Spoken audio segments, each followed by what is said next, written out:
Aseguruetako iragarkietan esaten duten bezala bizitzan ustekabeko asko gertatzen dira. Gure kasuan ez dugu asegururik salduko, baina egia da, aste honetan ustekabeko txiki bat izan dugula. Pasaden programan bezala azkenean bizitza oso komplikatua da. Gainera etxe aldatzen bazara askoz komplikatuagoa. Eta kasu honetan atzeratu behar izan dugu ere sarean zehareko grabaketa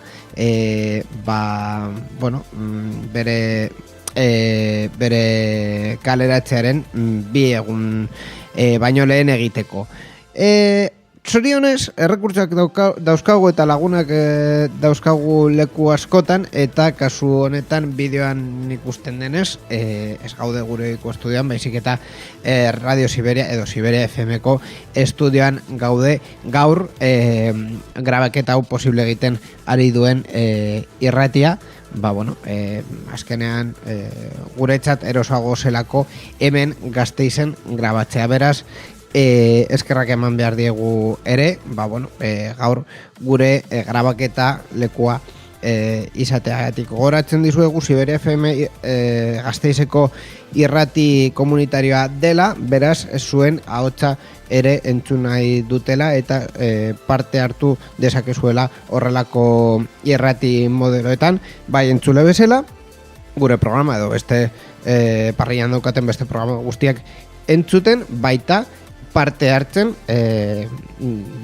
kide izaten edo irrati programa bat egiten ere irrati honetan. Informazio gehiago nahi baduzue, siberiafm.com da haien webgunea.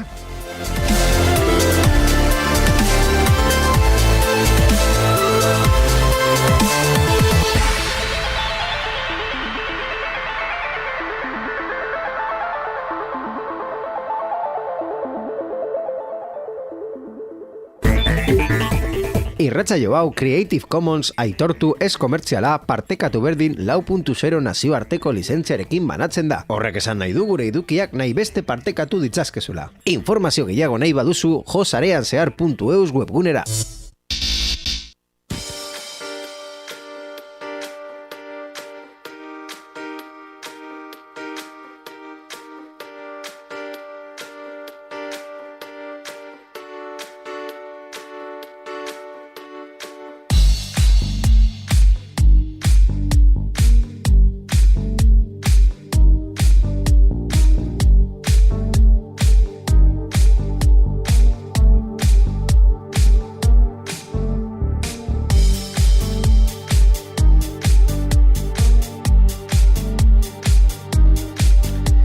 Egia esan da bizitzan gertatzen diren ustekabeak batzuetan gauza onak ere ekartzen dituzte, haien artean, grabaketa atxeratu behar izan dugu, baina, lehenik eta behin, hori egin du posible izatea, gaur egotea gurekin, programa guztietan bezala, Borja Arbosa, arratsaldeon.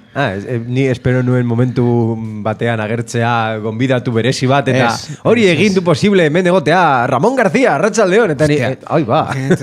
Ramon Garciarekin hitz egitea kurioso izango litzateke, atzo bertan egon nintzen ikusten El Gran Prix. Gran Prix.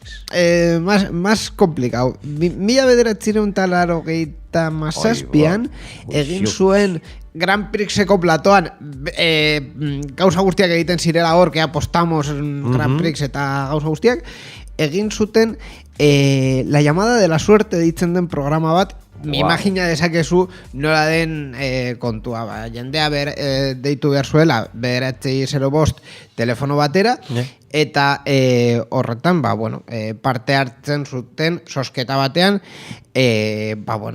hainbat babesle jartzen zituzten errekurtsoekin, ez?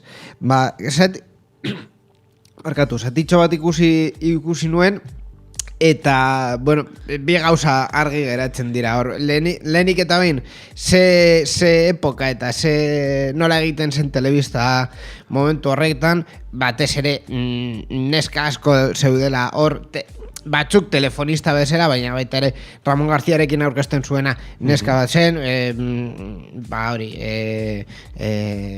arropa itxura oso orarekin, arropa gutxi eta gauzaiek, eta bestetik Ramon Garzia edozin gauza aurkeztu dezakela. Osea, jartzen diozu, nahi diozuna, eta bera oso ondo aurkezten du.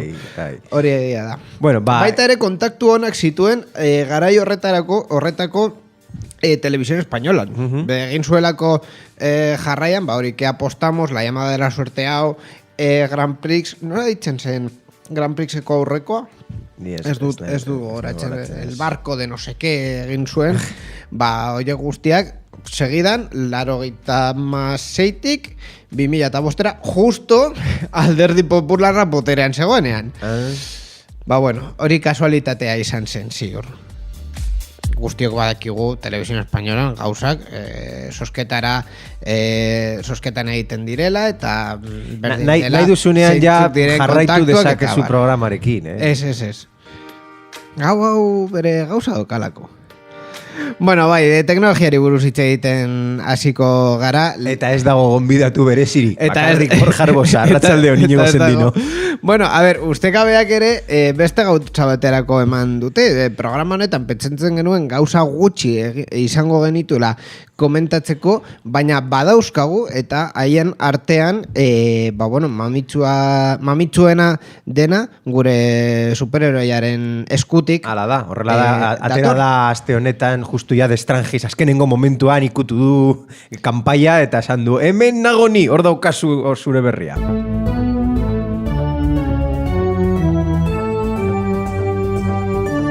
Europar Batasunaren berria. Sarean zehar. Europar Batasuna ere komunikabideetan egon nahi dene, argitaratu dute proiektu bat daukatela eskuen artean, proiektu hori deitzen dena merkatu digitalaren legea. Azkenik akordioa lortu dute 26 herrialde, 26 dira, 27. Lehen ziren 28. Bai. Orain 27 herrialdeen artean arresi singuratutako lorategi teknologikoen aurka egiteko. Bai, dakigunez, azken hamarkadan Google, Amazon edo Facebook bezalako enpresen kontra epaiketa eta izun milioidunak jarri ondoren, orain Europar Batasunak badauka lege bat, non teknologikoek bete beharko dituzten bete behar ja guztiak azpimarratzen dituzte.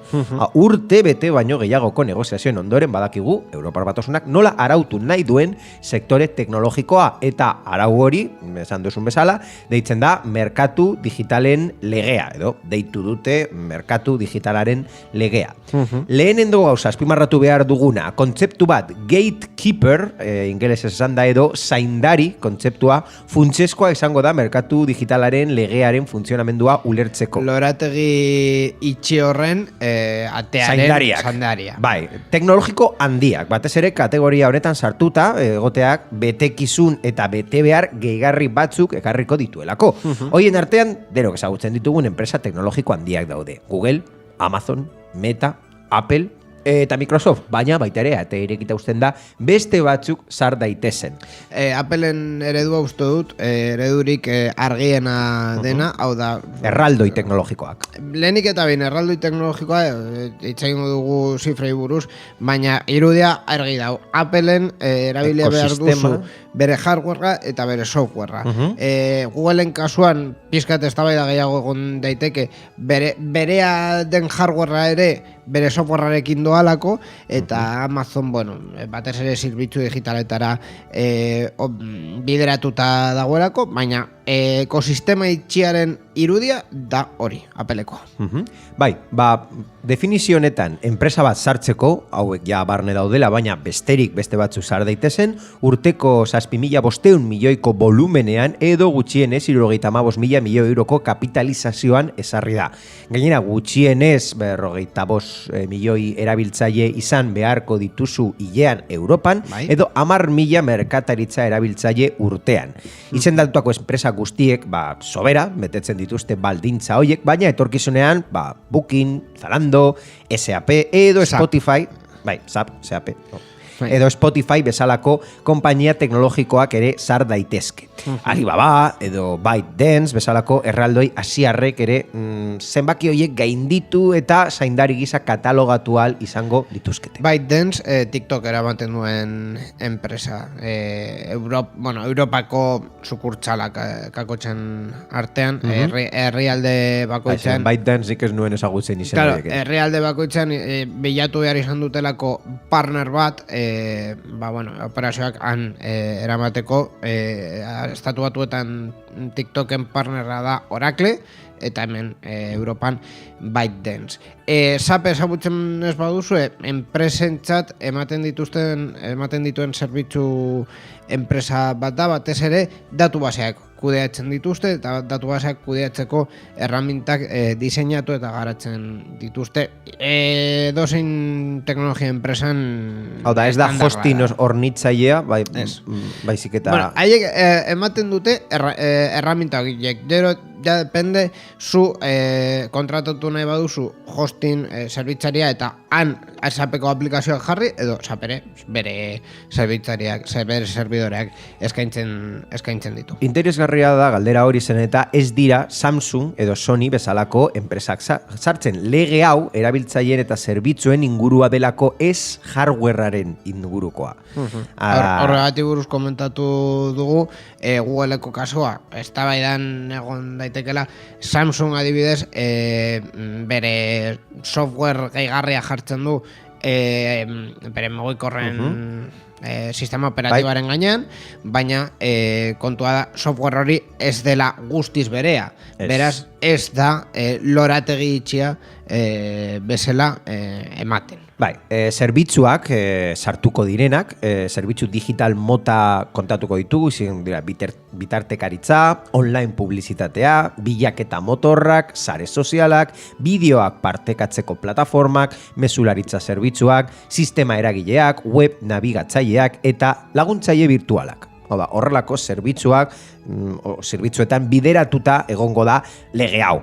Gero ja bestelako legeak, bestelako zerbitzu horiek bai ikusiko dute, baina ez da izango legea. Hau da, argi esan da, AdSense Google ez dauka Google guztiak ematen ditu. YouTube Google Plus ez da oraindik existitzen. Ez, Google Plus hilda zegoen zu ona sartu baino ere. Mesuraritza zerbitzuak Google Duo, sistema eragileak Google ez dauka. YouTube ez da sare soziala? YouTube bideoak partekatzeko plataforma bat. Baina gehiago sare soziala. Hori, azkenean argi dago zer referente hartu dituzten jakiteko zeintzuk diren. Eta Google Meet ez da sare soziala? Google Meet mesularitza zerbitzu bat da. Mesularitza zerbitzua eta sare soziala... Ez da berdina. Sare soziala eredua da Twitter adibidez. Zer da WhatsApp? Hori komentatu zenuten enredandon, ez? Bai, justu, claro. Mesularitza zerbitzua eta sare soziala ia tartean oso gertu daude. Enredandon, etxegin genuen Pablo Dutxamentekin, bera, benetan aditua dela adingabekoen sare sozialen arazoetan, eta hor sartzen zu WhatsApp. Eta egia da legalkia WhatsApp tribunaletan sare sozial bezala katalogatzen ari dutelako, batez ere kontu penaletarako ez daukatelako beste definiziorik. Orduan, kontua da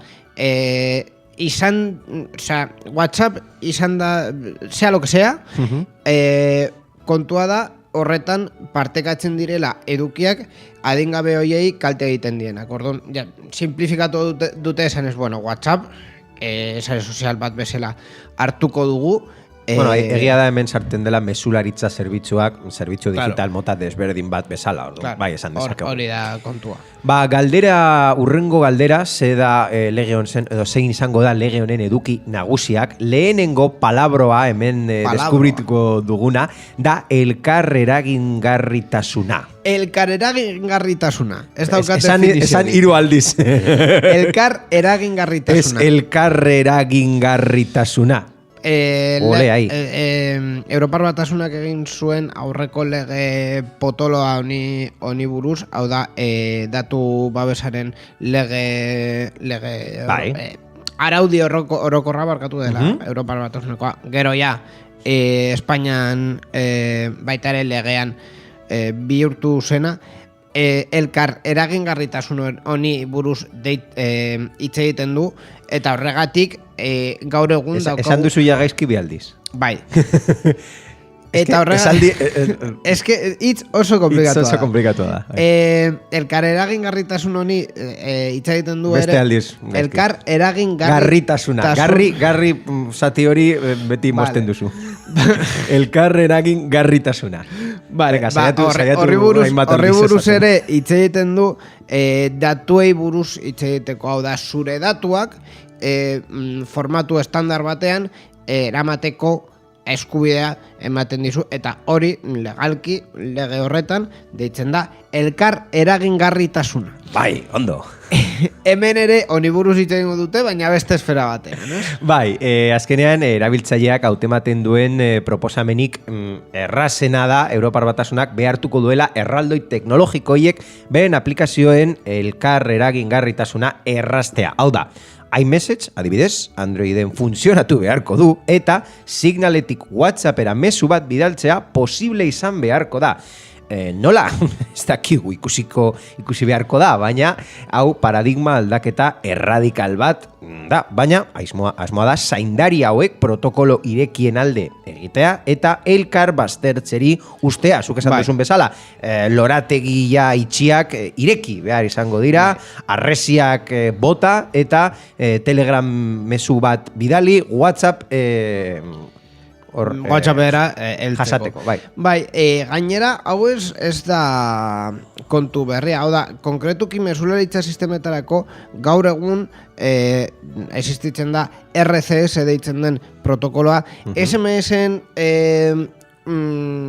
sustitutoa esango genuke internet bidez edatzeko, eta RCS mezu hauek garatu dira haien artean Google eta Microsoften artean, eta suposatzen den zen operagailu askok sartuko zirela honetara SMS-ak alde batera usteko eta RCS mesularitza sustatzeko haien sareetan eta haien sistemetan. Hau ez da gertatu, hau 2018tik pendiente daukagu eta ez da gertatu, baina estandar bat dago aplikazioen, operagailuen eta sistemen artean mezuak partekatzeko erraz. Beste eredu batzuk daude ere, adibidez, Internet of Things eremu horretan Matter estandarra daukagu, garatzeko dagoela baita, baina bueno, eredu bezala hor dago. Azkenean, honen sistema guztien erronka da nola konfiguratzea zifratze maila eta zifratze sistema servidore hain diferenten artean. Facebook bat erabiltzen du, WhatsApp beste bat, Telegram beste bat, claro. nola lortu hor elkar eragingarritasuna. Hori da honen arazoa. Beste adibidez batzuk dauzkagu lege honetan, ezta? Bai, adibidez, ezabatu ezin diren aurre instalatutako aplikazioak. Aplikazio jakin bat erabili nahi badugu, onartzera behartzen gaituzten zerbitzuak, edo nabigatzaile jakin batzuk lehen etxita sartzea. Hori ja, zenbataldik ikusiko dugu, lehen eta behin Microsoftekin, bere nabigatzailea Internet Explorer, eta gero ja... Eta orain Edge, Windows 10ean eta batez ere Windows 11an sartzen dutela ia... Con calzador. Bai. Bete behar hori bilatzaileei eta nabigatzailei bakarrik aplikatuko zaie tresna guztietarako hautapen pantalla bat sortzea oso nahasgarria izango balitzateke. Hau da, hori ikusi dugu Androiden baita ere gertatu da, zure hautaketa edo bilatzailea hor aukera daukazula, eta nabigatzailearekin berdin. Nahi duzun nabigatzailea erabili eta nahi duzun barkatu bilatze tresna. Claro. Azkenean kontua da, Apple ere aurrera pausu asko egin ditu bere sistemaragian, kontua da sistemaragian beharrezkoak ez diren aplikazio guztiak ezabatzeko aukera izatea. Hau da, mugikorra horrekin etor daiteke, baina ni adibidez nire mugikorrean oraintxe bertan mail ezabatu nahi badut, esaten den bezala Safari, sistema operatibo garbia, hau da, ekartzen dena utzik eta zu nahi duzun aplikazioekin nahi dituzunak bakarri sartzen dituzu eta ez dago sistema operatibo bat kargatuta dagoena ja aurrez aurre erosten duzunean. Gero, aplikazioen dendei eta ordainketa sistemei ere eragiten die. Gaur egun, juizio individualak eta azkenean lege bihurtuko diren hoien beste adibide bat. Adibidez, Epic Games Appleekin duen borroka eta ordainketa sistema propioak erabiltzeko aukeraz hor dagoeneko ja beste berri batzuk agertu dira. Kontatuko dugu nahi baduzu hor gidoian jarri ditugunak. Baita ere, iOS eta Android bezalako sistema eragiletan aplikazio alternatiboen dendak egotea. Ez bakarrik aplikazio denda ofiziala, baina aplikazio denda alternatiboak baita ere erabiltzeko aukera emotea. Claro, hildo berean, ezta? Hau da, App Store etor daiteke mugikorra honetan, baina aldatu nahi badut eta Amazon App Store hori jarri nahi badut, aukera izatea. Azkenean, kontua da, legea martxan dagoela, hau da, Europar Batasuneko Kontseiluak bere visto bueno eman behar dio, baita ere Europar Parlamentuko plenoa, eta hortik aurrera ja onartzen denean lege hau, Europar Batasun guztian indarrean egongo da, eta 6 hilabete izango dituzte konpainia handi hauek aldaketak egiteko. Komentatu duzun bezala, honen bat aldaketa txiki bat egin du azken egunetan, pizkat aurrerapen bezala. Play Storeen aldaketa egongo delako ordainketa sisteman, sistema alternatiboak edo bide alternatiboak ahalbidetzeko, ezta? Bai, Google ja aurrera pausu eman du lege hau esarriko duen sistema esartzeko, eta bere Play Storeen ordainketa sistema alternatiboak ahalbidetuko ditu, eta beraz, erabiltzaileak, ez dute, naita ez, Play Storeko ordainketa plataformatik igaro beharko, User Choice Billing, edo erabiltzaileak aukeratuko fakturazioa, izenpean. Google eta Spotifyren, konkretuki, akordio batekin, hasiko dira lehenengo probak. Azkenean, kontu hau izan da, pasaden urte osoan komentatu genuen kontu nagusiena, hau da, enpresa batzuek bere zatia osorik nahi dute, eta batez ere Google eta Apple esaten diete, sistema, infrastruktura bat mantendu behar dela App Store bi horiek mantentzeko, eta hemen ordaindu behar dira gauzak, haien ordainketa sistemen erosketak bidez. in-app deitzen zenak, edo aplikazioaren barruan, hor baita ere bere komisioa nahi zuten. Claro, gaur egun, arpidetza sistema guztiak, hau da, bai Netflix, DAZN, Spotify, dena delakoa, mugikor bidez, zuzenean kontratatu dezakezu, baina iPhoneen egiten baduzu, horren zure arpidetzaren 130% Applera doa, eta Androiden egiten baduzu, Google Play bidez, horren portzentai berdina Googlera doa. Orduan, hau ekiditu nahi dute, azkenean, lehenik eta behin akordioak egiten enpresen artean. Eta azkenean erabiltzaileak azkenengo hitza izatea. Claro, eta azkenean Europar Batasuneko legea helduko da, hau horrela izan behar da, orain legez, hau da, aukera alternatiboak egon behar dira, suposatzen dut, legeaz duela esango ze motatako akordioak egon behar dira, edo nola ahalbidetu kontua, baina ahalbidetu behar da, eta erabiltzaileek aukera izan behar dute ordainketa alternatiboiek, ordainketa bide alternatiboiek izateko. Aldaketa interesgarriak, pizkat ustekabekoak, baina logikoak, azkenean, merkatu digital hoiek pizkat arautzeko eta kompetentzia gehiago sustatzeko. Bukatuko dira arau honekin isunak, Facebook, Google, Amazon... Enpresa guzti hauek bilatuko dutelako berriz zein den bere legeak ematen dien limitea eta... Orain de jarratzen dira gatazkak datuen transferentziak direla eta? Claro, begira, datuen transferentziai buruz Europar Batasunak ere mugimendu bat egin du eta azkenik uste dut... Ez dakit azkenik, Azkenik...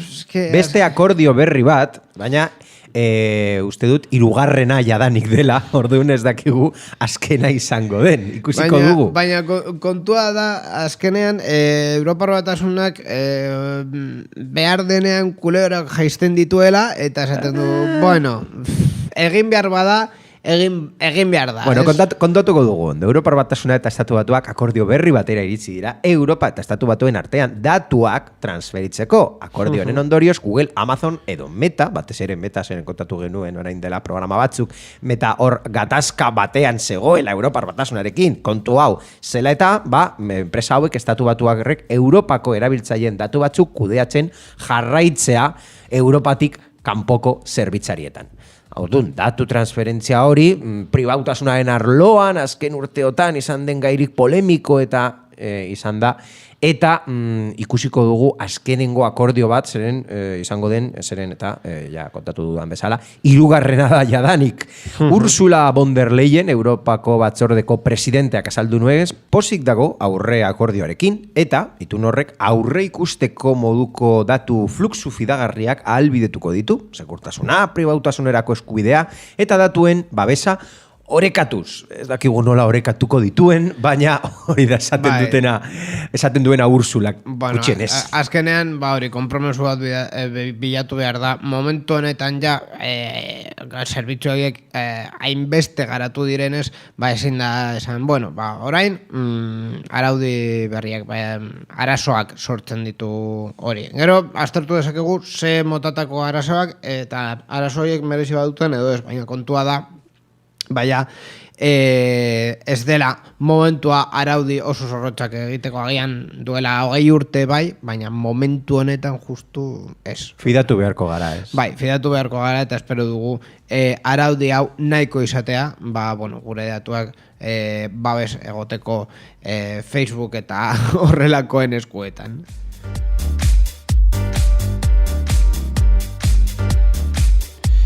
Gaiaz guztiz aldatuko dugu, Apple proposamen batean lan egiten ari duelako iPhonea alokatzeko. Hau da, arpidetza sistema bezala izateko gure iPhonea. Momentu zurrumurruak dira, Bloomberg atera du, hau da, iturria, eta Apple iPhone eta gainerako hardwarea, hau da, iPad baita ere, hileroko arpidetza zerbitzu batean, zerbitzu hoien esker, erabiltzaileek lehen aldiz alokatua izango dute hardwarea konpainia honen, Appleen konpainiaren historioan.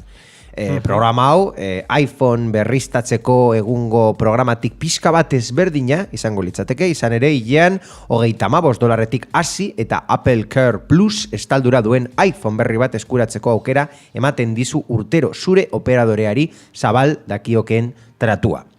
Programa ez da ofizialki iragarri, momentuz bakarrik zurrumurua, eta gaia ezagutzen duten pertsonaren arabera oraindik garatzen ari da, baina autoen rentin bezalakoa izango litzateke, Appleen negozioarentzat aldaketa nabarmena izango da, hardware salmentatik lortzen duelako bere diru sarrera gehienak, eta kasu honetan ez da izango txorroi dirua momentu batean iPhone ateratzen denean eta bere salmenta hilekoarekin, baizik eta jendea arpidetzen den sistemarekin, izango du bere diru sarrera mota honekin. Baita ere, imaginatuko dut, jarraiko duela saltzen. Hori, hau izango dela sistema alternatibo bat, pertsona askorentzako interesgarria izango dena, ezta?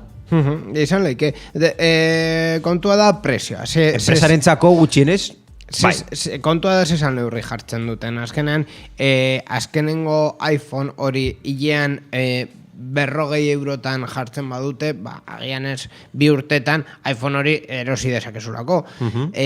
Baina hori baino pizkat merkeago bada, bidez, 20-30 eurotan jartzen badute, ziurrenik ni horrelako sistemara aldatzea pentsatuko nuke. Azkenean, ezin dudalako nire diru sarrarekin pilatzea hainbeste diru iPhone bat izateko, baina bueno, hilero ordainduta bagian iPhone pizkat bat hobeago eskuratu dezaket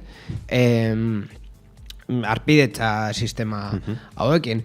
Ikusiko dugu azkenean burutzen duten eta zesan neurre jartzen dioten. Zein da gauza, rentin batean zenbakiak eginda beti da garestiagoa, baina zergatik, konparatzen baduzu, presioa ze ordaintzen duzun 2 urtetan edo 3 urtetan edo 4 urtetan, alderatzen baduzu zenbat ordainduko zenukeen iPhone edo ez dakiz zein produktu nahi duzuna erosteagatik eta urte horiek izan da bere bizitza on batekin, urrengoa erosi arte, beti garestiagoa izango da, baina baita ere esan behar da, rentin bat zerbitzu bat dela, hau da, ematen dizula hainbat gauza bermatzen dizu, adibidez, konponbideak, mantenimendua, hau da, pizkat bermatzen duzu zure tresna nahi duzuna, edo gailua, edo kotxea, kasu honetan rentina asko erabiltzen dela kotxearekin, funtzionatuko duela denbora horretan. Eta ez du arazorik izango, eta arazo bat daukasunean zuk eraman alduzu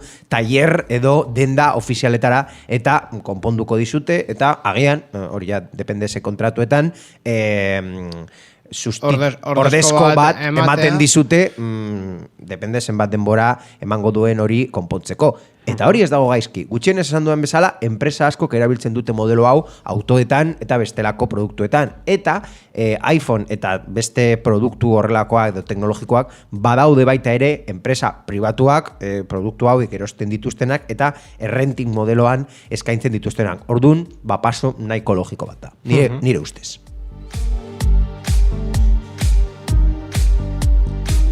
Beste kontu bati buruz itzengo dugu, kasu honetan lan legeen kontuetan sartuko gara, justiziak bermatu duelako enpresa batek pantalla monitorizatu ahal izatea telelana egiten duzun bitartean. Bai, hori da. Dakigunez, telelana oso popularra bihurtu da azken 2 urteetan pandemia dela eta jende askok hasi da bere etxean lana egiten, enpresaren ordenagailua erabiltzen, baina enpresa askok hor ikuspuntua jarri dute nola kontrolatzen dugu pertsona horrek bere ordutegia egiten duela, nola fitxatzen dute, esan behar da baita ere fitxatketa sistema izan behar dutela, zen eta legezkoa da enpresa guztiek izatea sistema kontrol, ordutegien kontrol bat eramatea, ordun, Valladolideko teleoperadore bat kaleratu zuen enpresa batek disiplina arrazoiengatik bere burua pantalla monitorizatu eta bere lan ordutegian interneteko foroetan konsultatzen eta parte hartzen ari zela egiaztatu ondoren. Konpainiak lehenik eta behin ez zuen arrazoi hori aipatu, baizik eta kontratuaren fede ona urratu zuela eta produktibitatea nahita eta etengabe jaitsi zuela azalpena eman zuen lehenik eta behin. Baina justifikaiorik generikoak dira, hau da, legean daude, horrelako gauzak estatuto de los trabajadores legean aurkitu dezakegu, baina pertsona horik langile honeta Valladolideko justizia epaitegietara bukatu zuen eta jarraipen softwarearen erabilera egokia edo ez galdera jarri zuen, zeren bazekien hori erabiltzen zela, bazekien hoiek zirela arrazoiak. Orduan pizka bat horrela jarri zuen pribautasunaren eskubideak aterata.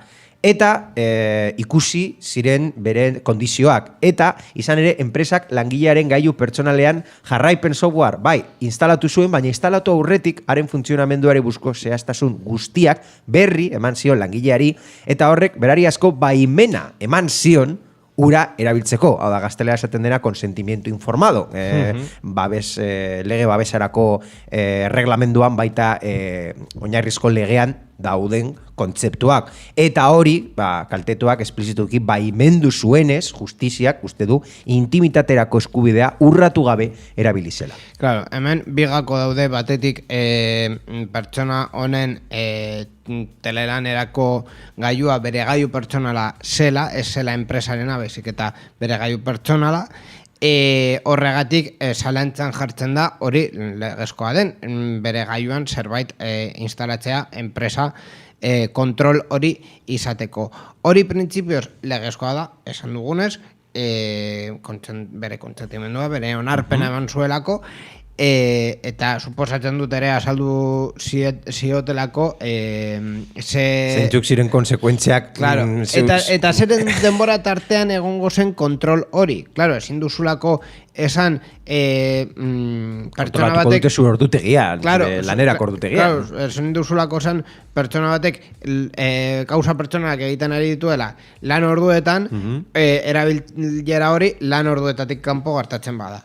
Bai. Honetaz aparte, claro, kontu batzuk daude honetan. Teleoperadore izan da, adibidez, importantea da ere, aipatu den, produktibitatea nahita eta etengabe geistea. Hau da... hori kontzeptu generikoa, esan dudan bezala legean dago. Kontzeptu generikoa, baina kasu honetan adibidez argi dau, deiak jasotzen basaude eta ez bada deirik gertatzen, hori ez dela naita geistea produktibitatea.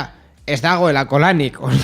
Zure lanetan... Zure funtzioak baita ere aztertu beharko dira. Claro, nola funtzionatzen duen sistema... Zure laneko orduan ez baduzu ezer egiten eta foro batean parte hartzen baduzu ez dagoelako lanik, pues igual salba daiteke kontua por la mínima, baina igual salba daiteke kontua, baina gainera aitortzen bada, lana zegoela, baina pertsona honek ez zuela egiten, hori da gakoa. Islatuta ikusten zara, Iñigo? Ez dut ezer gehiagorik esango.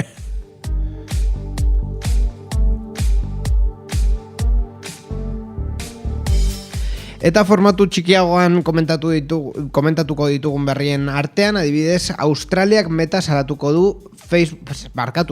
du Facebooken iruzurreko iragarkiak baimentzagatik herrialdeko ospetsuen irudiekin, eta hau da gakoa, herrialdeko ospetsuen irudiarekin. Batez ere, bai. Australiako leia eta kontsumitzaileen batzordeak, Australiako merkatu eta leiaren batzorde nazionala, bai, prozedura judizialak hasi ditu Metaren aurka, Facebooken herrialde honetako pertsonai ospetsuak agertzen ziren iruzurrezko iragarkien bidez, jokabide faltsuak eta eragingarriak zabaltzea ahalbidetu zuela argudiatuta. Gainera formatua ezagutzen dugu. Kasu batzutan agertu da horrelako egunkariaren lehenengo irudia jartzen, adibidez, Pablo Motos hace una inversión que deja sorprendido a todo el mundo. Bai. Horrelakoak argi dau Espainiako legearekin ez dira legezkoak, claro, bilatu behar da nor egin duen hori, baina hori argi dau ez dela clickbait publizitarioa, ez? Claro, gainera, eske Pablo Motos ez du bere irudia eman horretarako. Hor dago gakoa. Erakunde horrek ziurtatu duenez, iragarki horiek estekak zituzten Facebookeko erabiltzaileak ustez komunikabide realak argitaratuko artikulo faltsuetara eramaten zituztenak, eta horietan pertsona horiek esleitutako aipamenak agertzen ziren. Haietan ospetsuek kriptodibisetan egindako inbertsioak edo ustez ziegiak ziren dirua irabasteko beste metodo batzuk babestuko zituzten, hoien bidez, sarian lortzeko. Claro. Hemen, basikoki, no me voy a poner muy legal, baina Facebooki esan diote, Metari esan diote, hemen tú tienes la responsabilidad in vigilando, así que tira pa'lante. Hau da, printze nigeriarraren timoa, baizik eta zuen famatu eta ospetsuaren timoa. Claro, kontua da, Facebook, Australian esaten diotenez, kontrolen bat izan behar duela ikusteko iragarki hori nora doan eta ze eduki daukan, eta batez ere iragarki horretan bere baimena eman ez duen pertsona baten irudia erabiltzen dela. Baita ere berrikusi ahalko dute adibidez iragarki hori agentzia edo enpresa famatu edo errepetutuen esperientza daukaten enpresetik badator ziurrenik ezetz. Osea, moduak dauzkate horrelakoak kontrolatzeko. Beste kontuetan, Google maiatzaren 11 eta 12 garatzaileen urteko ekitaldia izango du, eta kasu honetan presentziala izango da. Bai, Googleek bere Google I.O. edizio berri bat iragarri du, ekitaldi hau maiatzaren 11 eta 12 izango da, eta aurrez aurreko asistentzia berreskuratuko du. Kasu honetan egingo du Kaliforniako Mountain Viewen Shoreline anfiteatroan, baita ere online emango da, baina beren titular nagusia, gero ja edukiak egongo dira, noski horia kontatuko dugu maiatzaren 11 eta 12 egingo dugun urrengo programan, baina kasu honetan jakingo dugu zeintzuk izango dira horrelako datak eta sistema. 2019an adibidez egin zuten bezala, gainera uste dut leku berdina dela, horrelako leku natural oso handia dela, zuaitzekin eta oso ikusgarria den lekua. Gainera, Sunder Pichairen irudia baita ere potentziatzeko nahiko leku polita ikusgarria, eta 2019an ikusi genuen bezala, bertan egongo da jendea, baina baita ere YouTubeko Googleen kanalearen bidez ikusgai egongo da. Eta azkenik berriekin bukatzeko, Netflixek frogatu du ordainketa gehigarri bat egitea etxetik kanpo dauden kontu komun horiek erabiltzeagatik. Nork ez daukana, ez? Netflix proba bat iragarri du plataformako arpidetzaz gain, beste kopuru bat kobratzeko kontua etxetik kanpo bizi diren eta profil partekatuta duten pertsonekin. Hau da, pertsona askok erabiltzen dute family deitzen den akontua, non bost akontu ezberdin izan aldituzu. Family. Ez dira bost, ez? Direla lau edo... Sei, uste dute... Ez que depende zein plataforman dira lau, bost, sei, iru... Ez dakit, bueno. Disney Plusen dira uste dut sortzi. Spotify baita ere dauka... Spotify dauka familia suskripzioa, ez? 12 euro zein da gakoa? Itxoin, 12 euro eraintzen dituzula bost akontu ezberdinetan premium izateko. Netflixen kasuan akontu bakar batekin bost profil sortu aldituzu, orduan jende asko erabiltzen ditu bost profil horiek etxetik kanpo dauden beste pertsona batzuekin zerbitzua partekatzeko. Diru aurrezteko. Hau da, zenbat jente egiten du hau, dirudienez asko, zeren eta pertsona batek akontu bat erosi eta gero ikusteko zenbat prezioa ordainduko duen, bere 3 edo 4 lagun eta ez familiarekin ados jartzen, guztion artean ordaintzen da hileko arpidetza eta 5 pertsona daukate honelako akontua edo sarrera. Zein da gauza, Netflix hori ez zaiola inbeste gustatu, ez da Netflix bakarra, hau da Spotify horrelako kanpainak ateratzen du, esan ez zu ez bazara familia ezin duzu hau egin, eta ikusiko dugu ea leku desberdinetatik konektatzen dituzuen zuren dispositiboak edo etxe berberan bizi bazareten, eta konpainaren arabera elkarrekin bizi ez diren pertsonek hainbat kokalekutatik profil komuna erabiltzeak eragina du, arpidunentzat telebistako programa eta film berrietan inbertitzeko gaitasunean. Hau da, ez dute inbeste diru sarrerak lortzen eta ezin dute programa berriak sortu. Netflix, Hasiko dira formatu hoiekin, Txilen, Costa Rican eta Perun. Frogak egiten, zen eta aber zeintzuk diran emaitzak. Agian horrelako froga jartzen dituzte eta ez dute hainbeste diru lortzen, zen jendeak azkenean ez du behar den dirua ordaintzen bere bakar akontua izateagatik. Ikusten duzu zeukadan eskuan? Telefono bat? Telefono bat. Badakizun nori deituko diodan. Nori? Ambulantziari. Netflix daukagu hemen negar egiten, mesedez etorri azkar. Titulol.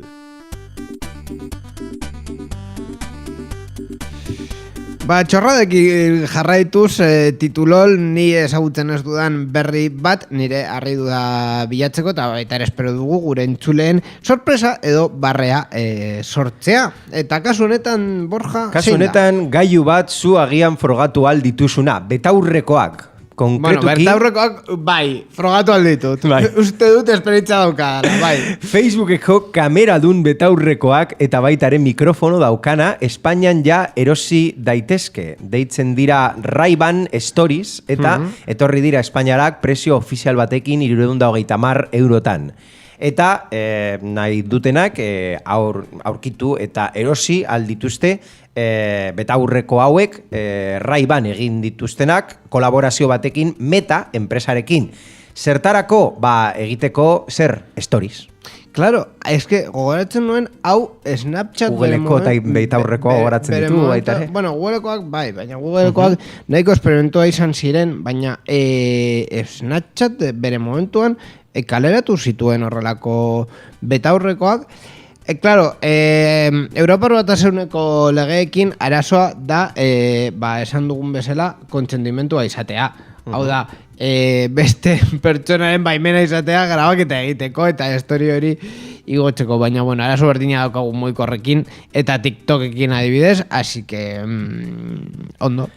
Gauza da, gauza kuriosoa, Metatik egingo dituztela kanpaina bat hainbat herrialdetan Europar Batasuneko herriak. Noski, esplikatzeko beren funtzionamendu eta baita ere kontzientziatzeko pertsonei gehiegi ez erabiltzeko.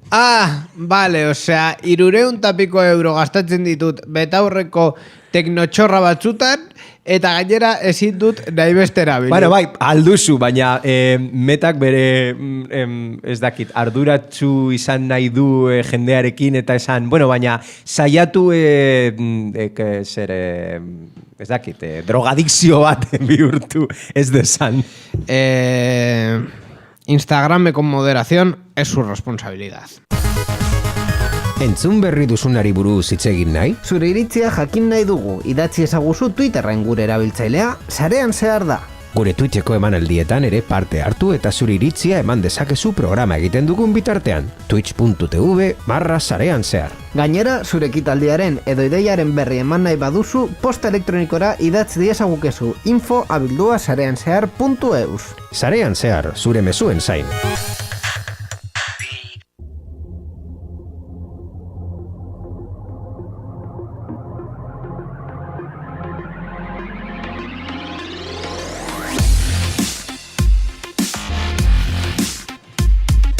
Bueno, sarean zehar 322 hau, non batez ere Europar Batasunari buruz asko hitz egin dugu, baina azkenean hitz egin dugu Borja Arbosa, ekarri dituen berri buruz, bere berriak ekartzen ez baditu, hemen ez delako eseri buruz hitz egiten. Eskerrik asko, Borja.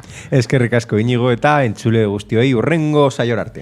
Baita ere, eskerrak eman behar diogu programa honetan, Siberia FM irratiari, grabaketa hau posible egiteagatik, badakizue Siberia FM Gasteizeko irrati komunitarioa dela, non zuen hitza espero dutela hainbat ekimen aurrera eramateko, bai entzule bezala, bai ekoizle edo sortzaile bezala, harremanetan jarri alzarete haiekin, siberiafm.com webgunean, eta jakin ze egiten duten haien programetan eta espazioetan. Esan bezala, siberiafm.com. Baita ere eskerrak eman behar diegu irratietan dauden teknikari eta ekoizpen taldei, Mikel Carmonari berrikizpen teknikoan egoteagatik, hobeto esan da, eta zuei entzulei ere saio hau entzuteagatik. 2 aste barru berriz hemen egon gara zuekin irratietan eta podcast jasotzaileetan teknologiari buruz pizkat hitz egiteko. Eskerrik asko programa entzuteagatik eta hurrengora arte, agur!